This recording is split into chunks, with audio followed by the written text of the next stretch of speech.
Kangal köpeği ile kurt arasındaki mücadele, Anadolu'nun özellikle soğuk ve yüksek yerlerinden tüm ülkeye yayılmış bir efsanedir.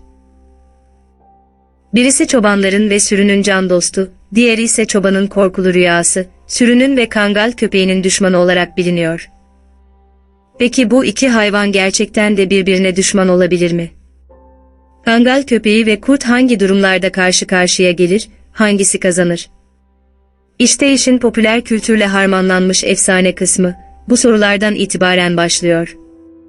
Gelin, bir hikaye hayal ederek aydınlatalım bu konuyu. Dağlarda, kırlarda gezen bir kurduz şimdi. Anadolu'nun soğuk gecelerinde mağaralarında uyuyan, aç geçirilen günlerin sonunda ise geniş arazilerde dikkatle gezinen bir sürüdeyiz. Müthiş bir ekip çalışmasıyla avlanır, temel hayat amacımız olan hayatta kalmak için hiçbir ziyafet fırsatını kaçırmayız. Bir tavşanın peşinde koşmak mı, yoksa 200 koyunluk bir sürüyü çevreleyip karnımızı tıka basa doyurmak mı? Hangisini seçerdiniz? Elbette 200 tane yürüyen et torbasının peşinden gitmeliyiz. Ama karşımızda bu sürünün etrafında hiç durmadan gezen birileri var. Sahi kim bunlar? Şimdi de Kangal'da bir köyde, akşamüstü kapının önünde uyuyan bir köpeğiz. Islık ve koyun sesleri bizi uyandırıyor, heyecanlanıyoruz. Görev bizi bekliyor. Akşam olurken, sürümüzle birlikte geniş arazilerde ilerliyoruz. Birimiz sürünün dağılan ucunu toparlıyor, birimiz arkada kalanları sürüye yetişmeye zorluyor, birimiz sürünün arasında ilerliyor. Biz ise bir kangal köpeğinin bedeninde, sürümüzün ilerleyişini çevrenin en yüksek kayasının üzerinden takip ediyoruz. Bir diğer yandan da etrafı gözlüyor, burnumuzu ve kulağımızı pür dikkat kullanıyoruz. Zifiri karanlıkta, uzaklardan bir koku geliyor. Yabancı bir koku, belli belirsiz çıtırtılar bizi ayağa dikiyor. Gözlerimizi diktiğimiz yerden karartıların bizi takip ettiğini fark ediyoruz. Kangal köpeği ile kurdun mücadelesi, işte burada, insanoğlunun köpeği ve besi hayvanlarını evcilleştirmesiyle başlar. Böyle bir şey hiç olmamış olsaydı da muhtemelen besin zincirinde çakışacak bu iki ırk, yine mücadele içinde olacaklardı. Ancak bu mücadele söylencelerle yayılan şekilde, birbirlerini gördükleri yerde ölümcül dövüşlere dönüşen bir mücadele değil. Bu mücadeleyi Soğuk Savaş dönemindeki devletler arası mücadeleye benzetebiliriz. Sıcak temas istemezler, çünkü bilirler ki karşı taraf çok tehlikelidir.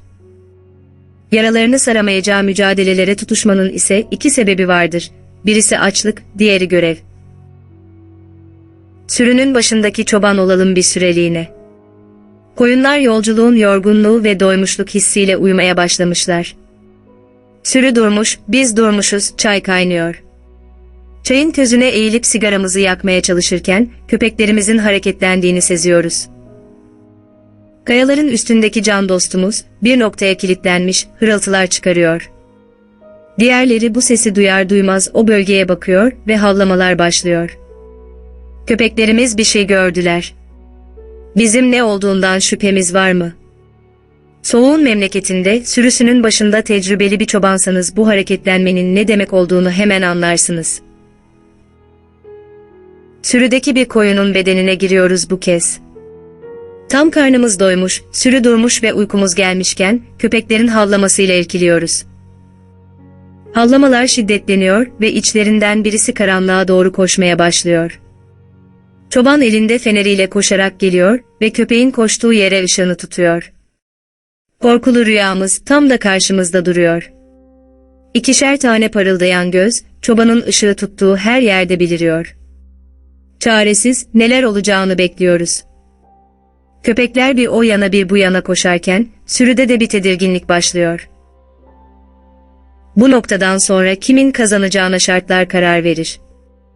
Ancak iki ezeli rakibinde sonunda kaybedeceği bir durum var, kavga. Bir kurt veya kurt sürüsü, karşısında neredeyse kendisi kadar boyutlarda ve yüksek sesler çıkarıp hırçın tavırlar gösteren köpeklerle dövüşmek istemez. Hiçbir köpek de kendisinden biraz veya çok fazla büyük olan kurtlarla teke tek savaşmak istemez.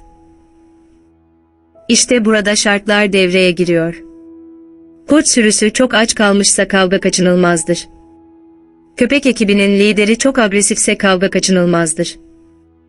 Kurtlar sürüye gereğinden fazla yaklaşırsa kavga kaçınılmazdır.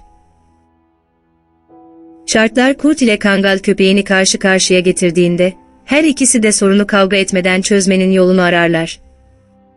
Ancak kavga kaçınılmaz olduğunda devreye güç, yorgunluk, açlık, sayı gibi pek çok faktör girer. Zinde bir kurt ile zinde bir köpeğin kavgasından kangal köpeğinin sağ çıkma olasılığı çok düşüktür.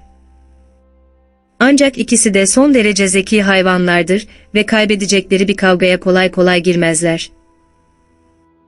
Zayıf, güçsüz bir kurt ile güçlü bir köpeğin kavgasıyla, kalabalık bir kurt sürüsünün yorgun köpeklerle giriştiği mücadele aynı kefede değerlendirilemez.